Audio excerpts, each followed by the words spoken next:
Assalamualaikum warahmatullahi wabarakatuh. Innal hamdalillah nahmaduhu wa nasta'inuhu wa nastaghfiruh wa na'udzu billahi min shururi anfusina wa min sayyiati a'malina. May yahdihillahu fala mudhillalah wa may yudlil fala hadiyalah. Asyhadu an la ilaha illallah wahdahu la syarikalah wa asyhadu anna Muhammadan abduhu wa rasuluh. Puji syukur tak bosan-bosannya marilah kita panjatkan kehadiran Allah Subhanahu wa taala. Salawat beserta salam tak lupa kita aturkan kepada Nabi Muhammad sallallahu alaihi wasallam. Kaifa halukum jami'an? Apa kabar Ananda semua? Ustadz berharap Ananda selalu dalam lindungan Allah Subhanahu wa taala, sehat walafiat. Baiklah, untuk materi pelajaran hari ini kita lanjut masih di tema 1, subtema 3, pelajaran IPS.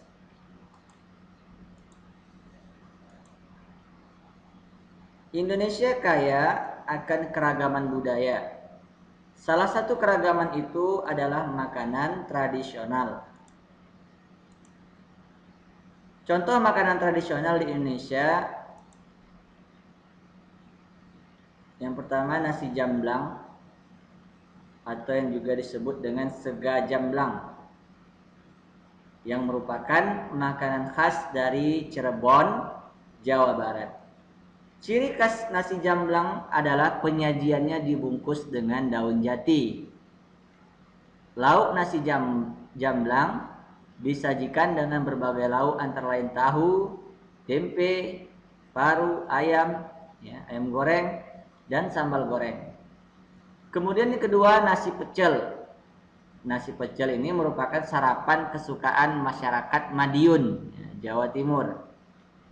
Pecel adalah makanan yang menggunakan bumbu kacang sebagai bahan utamanya dan dicampur dengan aneka jenis sayuran. Aneka sayuran yang digunakan seperti kacang panjang, toge, dan kangkung direbus terlebih dahulu sebelum disajikan. Selanjutnya ada nasi kerau. Nasi kerau ini merupakan makanan khas kota Gresik. Ciri khasnya disajikan dengan daun pisang. Makanan ini dibuat dari campuran nasi dengan daging suwir, serundeng, dan sambal. Daging suwir ini adalah daging sapi yang dimasak bersama jerawan seperti babat, usus, dan hati. Kemudian disuwir-suwir ya. Disuwir-suwir artinya diurai satu persatu ya dagingnya. Kemudian lontong sayur ya. Lontong sayur sangat mudah ditemui di Jakarta dan Jawa Barat sebagai menu favorit ketika makan pagi. Cara penyajiannya, lontong yang sudah diiris dan telur rebus disiram dengan sayur berkuah, sayur berkuah santan dan diberi kerupuk. Kemudian ada nasi gudeg. Nasi gudeg ini cukup terkenal ya. Sering kita dengarkan orang menyebut nasi gudeg atau sega gudeg ya. Ini adalah makanan favorit di provinsi Yogyakarta ya. Gudeg ini terbuat dari nangka muda yang dimasak dengan santan. Gudeg dimakan dengan nasi dan disajikan dengan santan kental atau arek, ayam kampung, telur, tahu, dan sambal goreng krecek. Nah, selanjutnya kita masuk ke keragaman upacara adat di Indonesia. Setiap daerah memiliki upacara adat yang dilaksanakan secara turun-temurun. Beberapa contoh upacara adat yang sampai sekarang masih dilaksanakan antara lain sebagai berikut ya, perhatikan. Yang pertama, ngaben adalah upacara pembakaran mayat dalam agama Hindu di Bali. Kemudian ada ngutang mait yaitu upacara kematian di Trunyam, salah satu suku di Bali. Kemudian yang ketiga ada tindik telinga, yaitu memasang anting ke daun telinga anak perempuan Dayak di Kalimantan Timur. Kemudian ada kesodo, yaitu upacara mempersembahkan sesajen ke kawah Gunung Bromo. Kemudian ada ngenyek sereh, yaitu upacara adat perkawinan di daerah Jawa Barat. Ya, ini keragaman upacara adat di Indonesia. Contohnya ya. Nah, ini dia ya.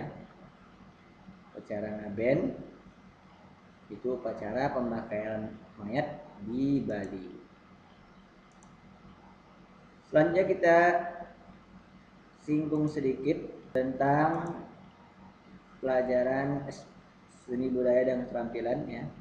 Di sini kita hanya untuk mengetahui ilmunya saja, tapi tidak untuk dipraktekkan ya, Ananda. Nah, properti tari ya. Properti merupakan perlengkapan yang dikenakan selain kostum ya. Properti dapat berupa payung, kipas, piring, selendang, sapu tangan, busur dan anak panah, pedang dan perisai serta tombak. Properti yang ada digunakan sesuai dengan tarian dan ceritanya. Kemudian tata rias ya, tata rias ya diperlukan untuk memperindah dan memperkuat karakter dalam tarian ya, memperkuat karakter tokoh ya yang menari ya, tidak hanya berdasarkan gerakan tetapi juga mewakili karakter tokoh yang dibawakan. Oleh karena itu, perias harus memahami betul karakter setiap tokoh yang disimbolkan ya. Kemudian ada iringan tari ya, iringan tari berfungsi untuk menciptakan keharmonisan setiap gerakan. Iringan ini juga dapat mengatur tempo dan hitungan gerakan. Iringan tari harus sesuai agar dapat menyatu dengan gerakan ya. Biasanya iringan tari itu dengan musik ya misalnya.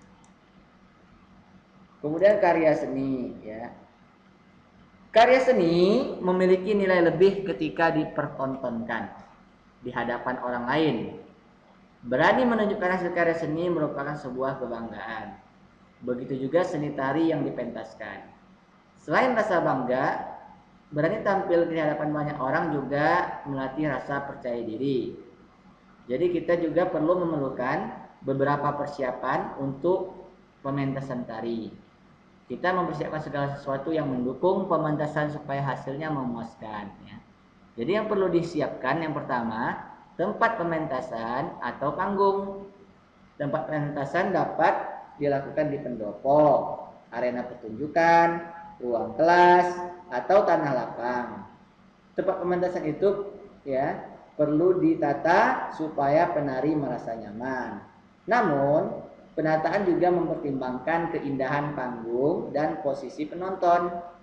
Kemudian harus dipersiapkan yaitu busana tari. Busana tari adalah kostum yang dikenakan penari. Busana tari merupakan unsur pendukung yang sangat penting. Busana penari dapat memperjelas cerita yang ingin disampaikan dalam tarian.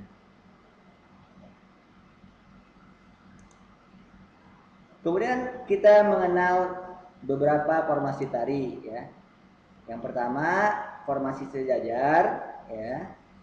Kemudian ada formasi diagonal atau menyilang ya. Kemudian ada formasi zigzag ya, zigzag. Kemudian formasi huruf V dan formasi melingkar. Demikianlah pembelajaran kita hari ini ya. Jadi yang Ustaz jelaskan tadi tentang